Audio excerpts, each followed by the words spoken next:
To welcome our participants in the showcase. These 5 students were selected by their peers in their respective sections of COM 1040, and they also advanced through a preliminary round of judging. So this time I would invite you to join me in welcoming them and congratulating them on this honor.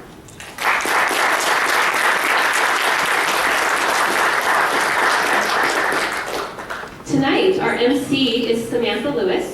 Samantha is an honor student, and she is a student in the advanced public speaking course that I'm teaching this semester. Samantha also was my student in the introductory public speaking course in the spring of 2014. She was selected by her peers and advanced through a preliminary round of judging when she was a participant in the showcase and competition just this spring. But tonight, Samantha will wear the hat as Mistress of Ceremonies. So at this time, please help me welcome Samantha Lewis.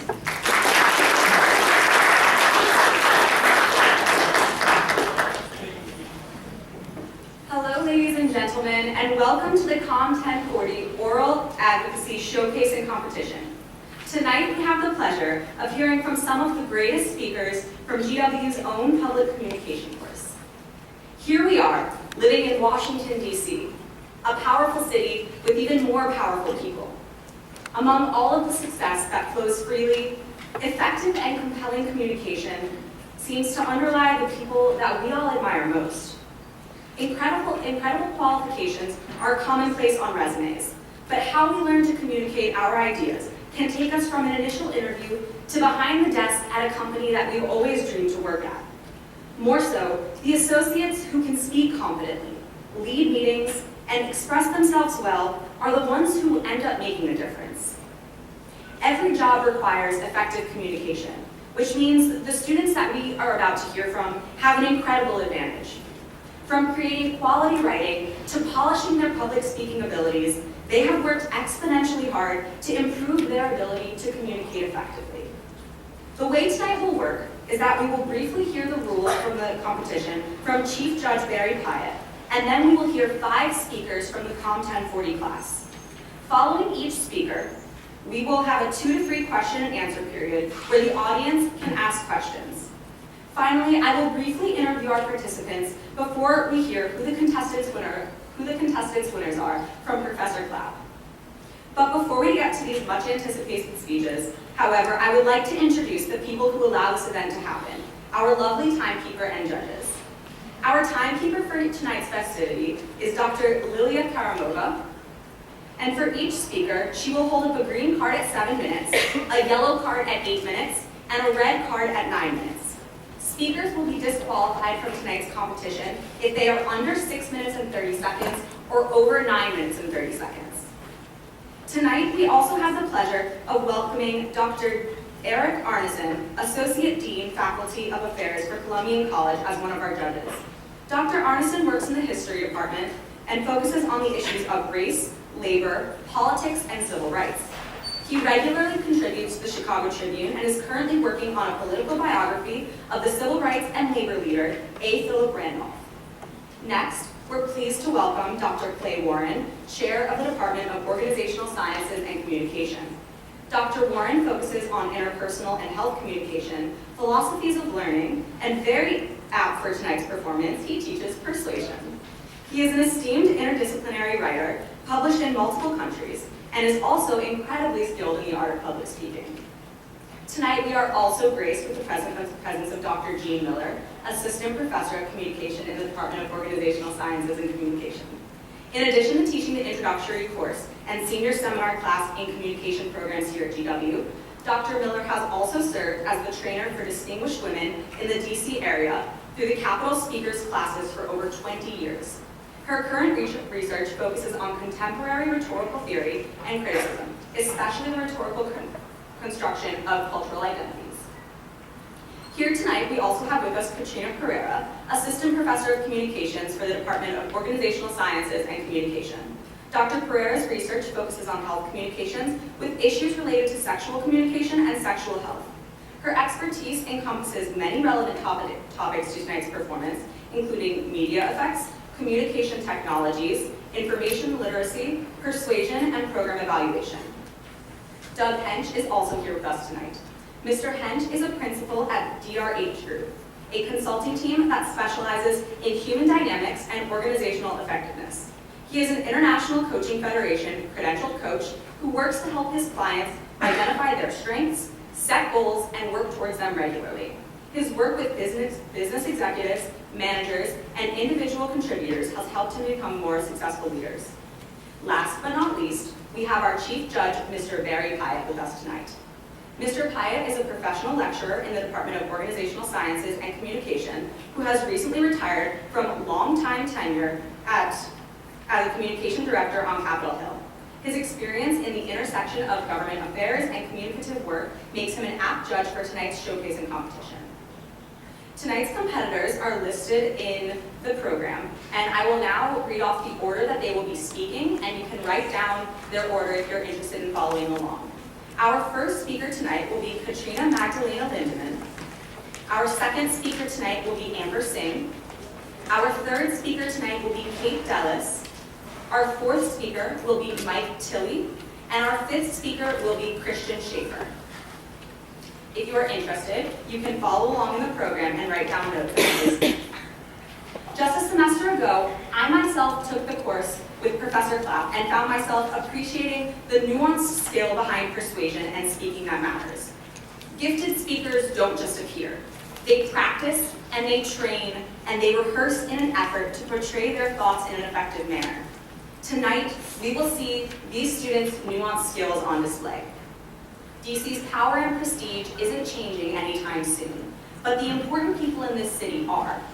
The persuasive arguments that we'll hear tonight may only be a glimpse into some fantastic examples of public speaking, but it also could be a glimpse into the public speaking of coming years and decades in this city.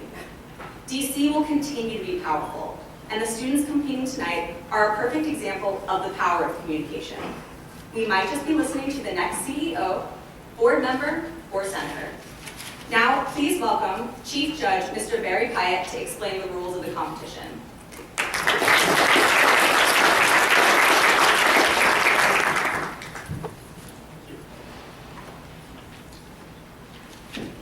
Well, there are rules for every contest, and this contest is no different. We have rules for the contestants and rules for the audience. I'll go over both of them. For the contestants, this is a contest for an original persuasive speech. Goes without saying in an academic setting, of course, that it has to be original, but it goes without saying because I just said it. It is a speech that will last from 7 to 9 minutes, and the contestants are allowed to go 30 seconds short of that, so 6:30, or 30 seconds longer than that, which would be 9:30. And if they go over those two extensions, then they will be disqualified. Madam Timer, would you demonstrate how you're going to signal to the speakers so that they know where you are and they see what the signals are going to be? So I'll be sitting right here, and at 7 minutes I will show the green card. At 8 minutes I will show the yellow card, and at 9 minutes I will show the red card until you stop speaking. Right. Okay, thank you very much. The speaking area is the entire stage here. The speakers have been briefed on that, and the judges have been briefed on that as well. If a speaker goes beyond the speaking area, it's up to the judge's discretion whether they want to penalize them for a point or two for that, but they're not required to. As I said in the opening, this is a contest to judge original speeches. So what happens if you hear a speech that isn't original? That's not likely to happen in an academic setting, and outstanding students as well. But if it does, we have rules for that as well. The judges and the contestants may lodge a protest on the basis of originality. And the threshold for that originality protest is more than 25% of your speech being somebody else's work. It's perfectly fine to quote people, it's perfectly fine to use statistics, as long as they're properly cited and qualified. But we want to guard against, of course, in a competition, somebody standing up and giving Abraham Lincoln's Gettysburg Address, and for the final 30 seconds say, and that was the best speech I ever heard. That would be subject to an originality protest. So judges and contestants are the only ones that can launch that. The results of this competition are final. when the winner is announced. So if anyone has a protest, be sure to contact either me or Christine or our contest master right away to let us know about that. Rules for the audience. Number 1, turn off your cell phones. Let's take a moment to do that because you don't want somebody to be in the middle of their speech and have whatever musical jingle you have on your phone blaring out in the middle. So turn off your cell phones. There will be a minute of silence after each speaker is done with the Q&A, just to give judges time to wrap up their voting. Probably by then, but it's the time for silence. And then at the end of the contest, we'll take as much time as we need to let the ballots be collected and completed and collected. We ask that you not enter or leave the auditorium while someone is speaking. Sometimes we have to leave to do so. Please time that so that you're leaving in between speakers, not during speakers. And our final request is we ask out of respect for all the contestants tonight that everyone stay for the entire contest. You may be here to support one particular contestant. Stay for the rest and you'll hear the results tonight as well. So that, I think, pretty much covers the rules for the contestants and the audience. And so I turn it back to you, Madam Contest Master.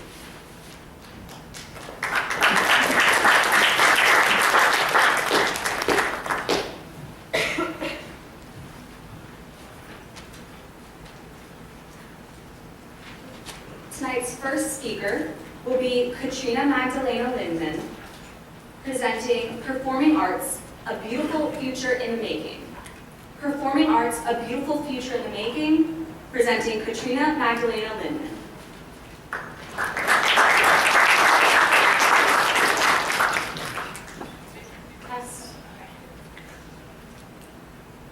Leonardo da Vinci is one of the most well-known artists of our time. His name sparks the image of the beautiful Mona Lisa in his poignant representation of the Last Supper.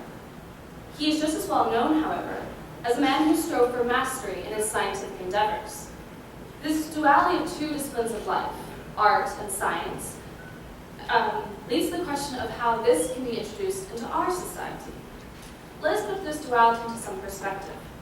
Da Vinci's famous sketchings illuminate how his passion for creating perfection in his art led him to find a scientific understanding of all of his subjects. A commission to create an equestrian statue led him to make breakthrough discoveries about the anatomy and the physiology of the horse, many of which we still use today. This thirst of his did not stem from an academic background by any means. Instead, he understood how art, and any other discipline for that matter, cannot stand on its own. In order to create something, one has to take into account many disciplines of life. A musician cannot create a symphony without mathematics. A dancer cannot pull off a series of pirouettes without understanding the physics behind them. Similarly, an architect cannot design a building without taking not only the functionality of their design into account, but also the aesthetics, the art of them. By understanding this, society must realize that a reintegration of an appreciation of the arts into our lives is vital. As a lover of the arts myself, this appreciation has had a great impact on many aspects of my life. I've had first-hand experience of how art can help in many disciplines of your day-to-day life. The performing arts should be promoted and supported as a method to facilitate greater learning, a source of inspiration for novel ideas, and a manner of enjoying different cultures. A study by the Dana Arts and Cognition Consortium in 2004 found that when children gain an appreciation for the performing arts early in their life, they tend to do better in other disciplines. Specific studies show that children who play a musical instrument starting around the age of 8 have a better understanding of abstract geometrics later in life than their non-playing peers. Similarly, a second study showed that the amount of musical training the children underwent in the first year of this study correlated directly with the amount of their reading fluency for the next 3 years. These are two of the many examples that can be found when looking for the correlation between the performing arts and academic prowess in other areas. Something as simple as making sure that a child has at least 1 hour of fine arts during school can greatly impact their success in other classes. In a Washington Post article from 2012, it was stated that more than 95% of school-aged children are attending institutions that have had major funding cuts. And where do most of these cuts